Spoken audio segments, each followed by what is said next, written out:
Hello students, today I am going to discuss order 39 rule number 3 and 4, 5. Let's start. Rule number 3 is before granting injunction, court to direct notice to opposite party. तो जो court है वो injunction देने से पहले opposite party को information देगा. The court shall in all case except where it appears that the object of granting the injunction would be defeated by the delay. अगर कोर्ट को लगता है कि डिले करने से ऑब्जेक्ट इंजंक्शन देने का ऑब्जेक्ट फेल हो जाएगा तो वो ऐसा नहीं करेगा, मतलब उसको सूचना अपोजिट पार्टी को सूचना नहीं देगा. Otherwise before granting an injunction direct notice of the application for the same to be given to the opposite party. उस अपोजिट पार्टी को सूचना दे दी जाएगी. प्रोवाइडेड भी है, provided that where it is proposed to grant an injunction without provided that where it is proposed to grant an injunction without giving notice of an application to the opposite party. अगर ऐसा होता है कि opposite party को information दिए बिना injunction दे दिया जाता है, देन कोर्ट क्या करेगा? The court shell record the reasons for its opinion. तो कोर्ट इसके लिए जो रीजंस थे उसको रिकॉर्ड करेगा. That the object of granting the injunction would be defeated by delay, कि डिले की वजह से अगर हम अपोजिट पार्टी को इन्फॉर्मेशन देते तो डिले हो जाती और उसका ऑब्जेक्ट फेल हो जाता व्यादेश देने का. तो इसलिए हम उसके लिए रीजंस रिकॉर्ड करेगा. एंड रिक्वायर एन एप्लीकेंट, और जो एप्लीकेंट है इंजंक्शन जिसने दिया, वो इंजंक्शन के लिए जिसने एप्लीकेशन दी है उससे क्या अपेक्षा करेगा? वो court expect from the applicant that the to first is to deliver to the opposite party. Opposite party को डिलीवर करना है क्या? और to send to him by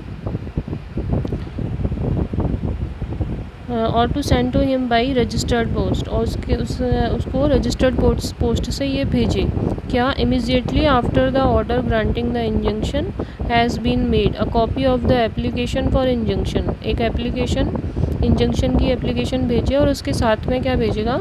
injunction together with, उसके साथ में copy of affidavit filed in support of the application. Affidavit जो उसने लगाया था एप्लीकेंट ने. A copy of the plaint की copy and copies of documents on which the applicant relies, और जिसके ऊपर एप्लीकेंट निर्भर करता है उन डॉक्यूमेंट्स को सभी को भेज देगा उसके तुरंत बाद. Underline this point. उसके तुरंत बाद, immediately after. Next, B is to file on the day on which such injunction is granted or on the day immediately following that day an affidavit stating that the copies aforesaid have been so delivered or sent. और court में एक file करेगा, एक application affidavit file करेगा कि उसने जो सब रूल ए में जो डॉक्यूमेंट्स थे वो अपोजिट पार्टी को भेज दिए हैं. उसको इंजंक्शन के लिए जो ऑर्डर मिला था वो, और उसके साथ में अदर डॉक्यूमेंट्स अपोजिट पार्टी को भेज दिए हैं. इस चीज़ का एफिडेविट को कोर्ट में पेश कर देगा. Next is rule number 3A. Court to dispose of application for injunction within 30 days. Court के पास में जो एप्लीकेशन आएगी इंजंक्शन के लिए उसको वो विद इन 30 days डिस्पोज करेगा, जहाँ पर कि अपोजिट पार्टी को इन्फॉर्मेशन नहीं दी गई है. Where an injunction has been granted without giving notice to the opposite party the court shall make an endeavour. तो कोर्ट क्या करेगा?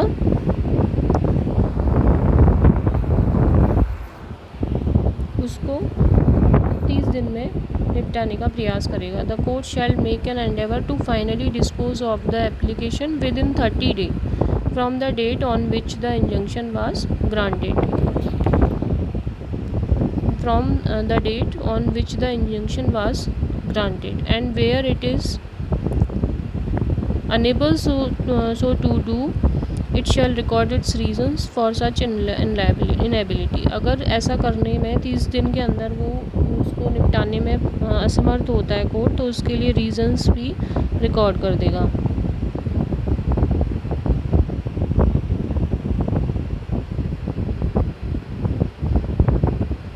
Next rule is 4, order for injunction may be discharge, varied और set aside.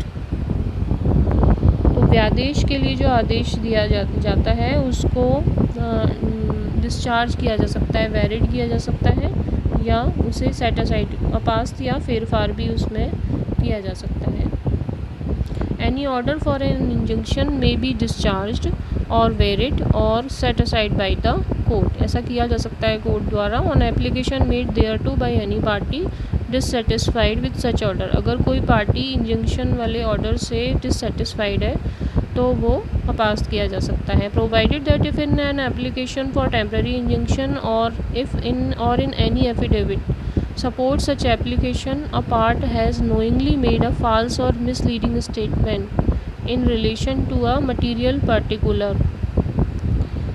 इसमें लिखा है कि if an application for temporary injunction or in any affidavit support such application, a part has knowingly made a false or misleading। जहाँ पर जो application दी गई थी इंजंक्शन के लिए, उसमें उस पार्टी ने जिसने एप्लीकेशन दी थी उसने मटीरियल पर्टिकुलर या ऐसा कुछ मिसलीड किया है एप्लीकेशन में, उसे ऐसा कोई भ्रामक कथन किया है, और जो इंजंक्शन है वो अपोजिट पार्टी को विदाउट इन्फॉर्मेशन, विदाउट नोटिस दिया गया था। The injunction was granted without giving notice to the opposite party. तो कोर्ट क्या करेगा? The court shall vacate the injunction unless, तो कोर्ट उस व्यादेश को रद्द कर देगा। Unless for reasons to be recorded, और इसके लिए रीजंस भी रिकॉर्ड किए जाएंगे। It considers that it is not necessary so to do in the interest of justice. यदि न्याय के हित में ऐसा करना आवश्यक है, यदि न्याय के हित में ऐसा करना आवश्यक नहीं है तो वो उसको रद्द कर देगा। नेक्स्ट प्रोवाइडेड है, provided further that where an order for injunction has been passed after giving to a party an opportunity to being hear. यदि अदर पार्टी को सुनने के बाद में इंजंक्शन दिया गया था, the order shall not be discharge, varied और सेट असाइड। तो ऑर्डर अपास्त नहीं किया जाएगा on the application of that party, नहीं किया जाएगा, except where such discharge, variation और setting aside has been necessitated by a change in the circumstances और अनलेस द कोर्ट इज़, जबकि तक की परिस्थितियों में चेंज नहीं हो जाता है, कोर्ट को लगता है कि परिस्थितियाँ चेंज हो गई हैं तो उसको अपास्त कर दिया जाना चाहिए, तो उसको अपास्त कर देगा। Unless the court is satisfied that the order has caused under hardship to the party, या फिर उसको कोर्ट को लगता है कि किसी पार्टी को असम्य कष्ट हुआ है, has cause hardship to that party, असम्य कष्ट हुआ है तो वो उस ऑर्डर को अपास्त कर सकता है।